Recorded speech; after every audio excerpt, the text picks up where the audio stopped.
Ils sont jeunes, ils sont motivés et ils ont le sourire aux lèvres. C'est bien normal car c'est un grand jour pour l'association Nérivic, une association d'éducation par la mer comme ils aiment à se définir et qui ambitionne de réaliser des expéditions autour du globe.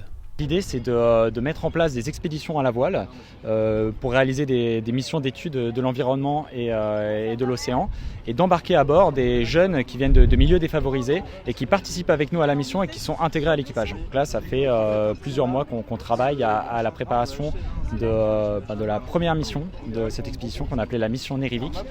Et donc cette mission, ce sera une expédition autour de l'Atlantique Nord qui va nous mener jusqu'au Groenland, et au cours de laquelle on va étudier la pollution plastique en mer et on va également étudier les courants et des populations de plancton et aussi déployer des bouées pour Météo France, des bouées dérivantes.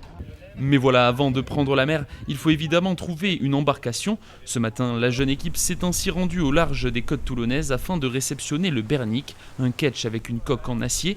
Dès l'approche du navire, l'émotion était palpable. Ça fait des mois qu'on en rêve, qu'on le voit en photo, ça fait des mois qu'on réfléchit à comment on va le préparer. Et là, c'est vraiment un grand moment. Ce bateau était stationné en Grèce et a dû être récupéré par une partie de l'équipage. 13 jours de voyage auront été nécessaires pour rapatrier le voilier. Un bon exercice pour se familiariser avec ce bâtiment et connaître ainsi la montagne de rénovation effectuée avant de le faire naviguer dans les eaux glacées du Groenland. C'est un vieux voilier qui marche bien, mais comme il est vieux, il y a beaucoup de matériel qui est un peu ancien. Donc par exemple là sur le voyage, on a cassé plusieurs poulies, on a cassé des drisses, il y a une écoute qui est un peu faiblarde. Donc on va devoir surtout remplacer des choses, parce que dans l'état actuel, le bateau est à peu près prêt. Mais après c'est vrai que c'était un bateau qui était aménagé pour les mers du sud. Donc voilà, il n'y a pas de chauffage dedans, il y a plein de trucs à aménager pour le Groenland et le froid notamment. Donc il y a pas mal de travail et sur le moteur aussi il y a un peu de rénovation à faire parce que c'est un vieux moteur et que c'est quand même un élément important du bateau, quoi.